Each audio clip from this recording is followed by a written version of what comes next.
Hoje eu só quero te contar 3 histórias da minha vida. Só isso. Mas, se eu tivesse que resumir tudo em uma tese, uma ideia central que dá para discutir seria esta. A vida quase nunca muda porque você tem certeza. Ela muda quando você tem coragem de confiar na sua intuição, persistir no que você ama e lembrar que o tempo é limitado. Em outras palavras, quando você está com insegurança, procrastinando, perdido, o que te trava não é falta de capacidade, é a sensação de que você precisa estar 100% certo antes de dar o próximo passo. Essas 3 histórias são sobre avançar mesmo sem certeza. Primeira história: conectar os pontos. Eu abandonei a Reed College depois de 6 meses, mas eu não desapareci de imediato. Fiquei por ali como ouvinte por mais uns 18 meses, até sair de vez. Por que eu abandonei? Isso começa antes de eu nascer. Minha mãe biológica era uma jovem estudante de pós-graduação, solteira, e decidiu me colocar para adoção. Ela acreditava muito que eu deveria ser adotado por pessoas formadas na faculdade. Então estava tudo pronto para eu ser adotado ao nascer por um advogado e sua esposa. Mas na última hora, quando eu apareci, eles mudaram de ideia. Disseram que, na verdade, queriam uma menina. Meus pais adotivos, que estavam na lista de espera, receberam uma ligação no meio da noite. Temos um bebê menino inesperado. Vocês querem? Eles disseram, claro. Depois, minha mãe biológica descobriu que minha mãe adotiva nunca tinha se formado e que meu pai adotivo nunca tinha terminado o ensino médio. Ela se recusou a assinar os papéis finais da adoção. Só cedeu alguns meses depois, quando meus pais prometeram que eu iria para a faculdade. Esse foi o começo da minha vida. 17 anos depois, eu realmente fui para a faculdade. Mas eu, ingenuamente, escolhi uma universidade quase tão cara quanto Stanford. E as economias de toda uma vida dos meus pais, gente da classe trabalhadora, estavam sendo gastas na minha mensalidade. Depois de 6 meses, eu não conseguia ver valor naquilo. Eu não fazia ideia do que queria fazer da vida. Eu não sabia como a faculdade ia me ajudar a descobrir. E ali estava eu gastando o dinheiro que meus pais tinham guardado a vida inteira. Então eu decidi abandonar e confiar que de algum jeito daria certo. Na época, foi assustador. Aquele tipo de medo de sair do caminho certo, do roteiro seguro e entrar numa área sem placas. Mas, olhando para trás, foi uma das melhores decisões que eu tomei.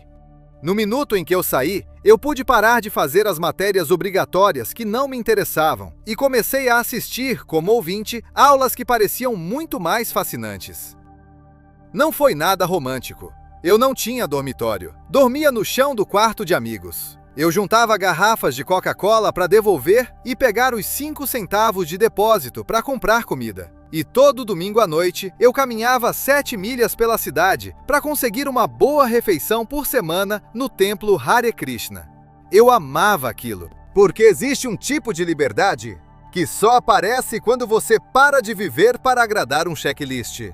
É como se, quando o barulho some, você finalmente escutasse aquilo que realmente te desperta curiosidade, algo que a vida moderna costuma atropelar. E muito do que eu tropecei seguindo curiosidade e intuição acabou sendo inestimável mais tarde. Por exemplo, naquela época, a Reed College oferecia talvez o melhor curso de caligrafia do país. Pelo campus inteiro, todo pôster, toda etiqueta, todo rótulo de gaveta era escrito à mão com uma beleza absurda. Se você já percebeu por que algumas marcas parecem caras só pelo jeito que as letras respiram, você sabe do que eu estou falando. Como eu tinha abandonado e não precisava seguir o currículo normal, eu decidi fazer uma aula de caligrafia só para aprender aquilo. Eu aprendi sobre fontes serif e sans serif, sobre variar espaçamento entre combinações de letras, sobre o que faz uma tipografia ser realmente boa. Era bonito, histórico, artisticamente sutil de um jeito que a ciência não consegue capturar. E eu achei fascinante. Nada disso parecia ter a menor chance de aplicação prática na minha vida. Mas 10 anos depois, quando estávamos projetando o primeiro Macintosh, tudo voltou. E nós colocamos isso no Mac. Ele foi o primeiro computador com tipografia bonita. Se eu nunca tivesse assistido àquela aula, o Mac não teria múltiplas fontes ou espaçamento proporcional. E como o Windows copiou o Mac, é bem provável que nenhum computador pessoal tivesse isso hoje. A lição é esta. Quando eu estava na faculdade, era impossível conectar os pontos olhando para frente. Você não consegue enxergar o futuro e desenhar uma linha lógica até ele. Mas olhando para trás, 10 anos depois, tudo fica muito, muito claro. Você não consegue conectar os pontos olhando para frente. Você só consegue conectá-los olhando para trás. Então você precisa confiar que os pontos vão se conectar no seu futuro, seja por instinto, destino, vida, karma, o que for. Acreditar nisso te dá coragem para seguir seu coração, mesmo quando ele te leva para fora do caminho seguro. E isso faz toda a diferença. Segunda história. Amor e perda. Eu tive sorte. Eu encontrei cedo aquilo que eu amava fazer. Woz e eu começamos a Apple na garagem dos meus pais quando eu tinha 20 anos. Nós trabalhamos muito. Em 10 anos, a Apple cresceu de 2 caras numa garagem para uma empresa de 2 bilhões de dólares com mais de 4.000 funcionários. Tínhamos acabado de lançar nossa melhor criação, o Macintosh, um ano antes. E eu tinha acabado de fazer 30. E então, eu fui demitido.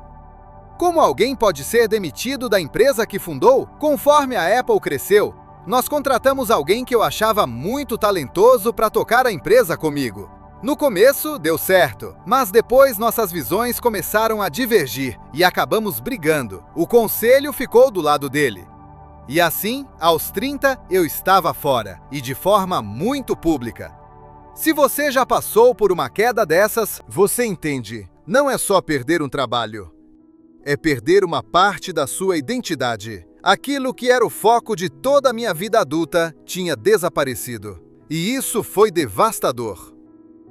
Por alguns meses eu não sabia o que fazer. Eu sentia que tinha decepcionado a geração anterior de empreendedores. Como se eu tivesse deixado cair o bastão. Eu me encontrei com David Packard e Bob Noyce, tentando pedir desculpas por ter estragado tudo tão feio. Eu era um fracasso público, e eu até pensei em fugir do Vale do Silício. Mas algo lentamente começou a ficar claro. Eu ainda amava o que eu fazia. O que aconteceu na Apple não tinha mudado isso nem um pouco. Eu tinha sido rejeitado, mas eu ainda estava apaixonado. Então, eu decidi recomeçar. Eu não via na época, mas acabou que ser demitido da Apple foi a melhor coisa que poderia ter acontecido comigo. O peso de ser bem-sucedido foi substituído pela leveza de ser um iniciante de novo, menos certo de tudo. Isso me libertou para entrar num dos períodos mais criativos da minha vida. Nos 5 anos seguintes, eu fundei a Next, fundei a Pixar e me apaixonei por uma mulher incrível que se tornaria minha esposa. A Pixar criou o primeiro longa-metragem totalmente animado por computador, Toy Story.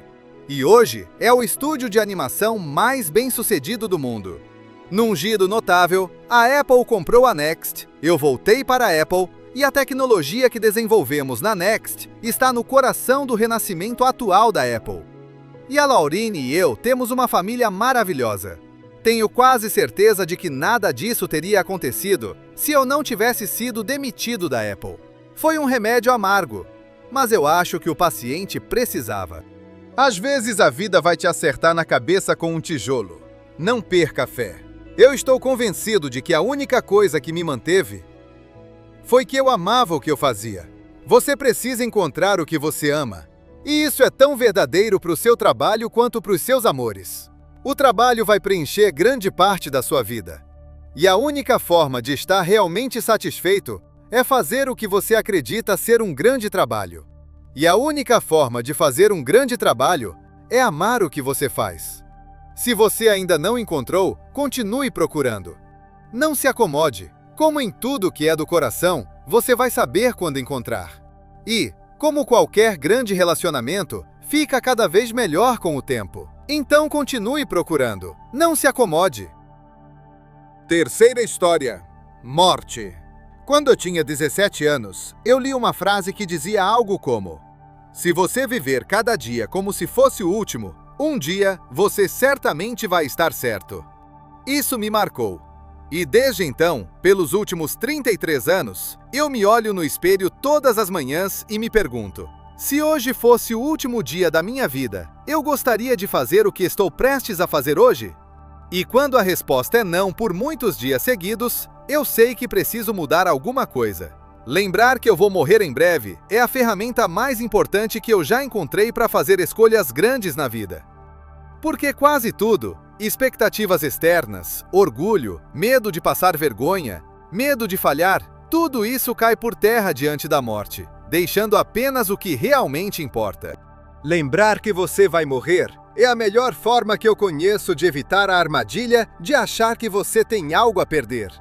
Você já está nu, não há razão para não seguir seu coração. Cerca de um ano atrás, eu fui diagnosticado com câncer.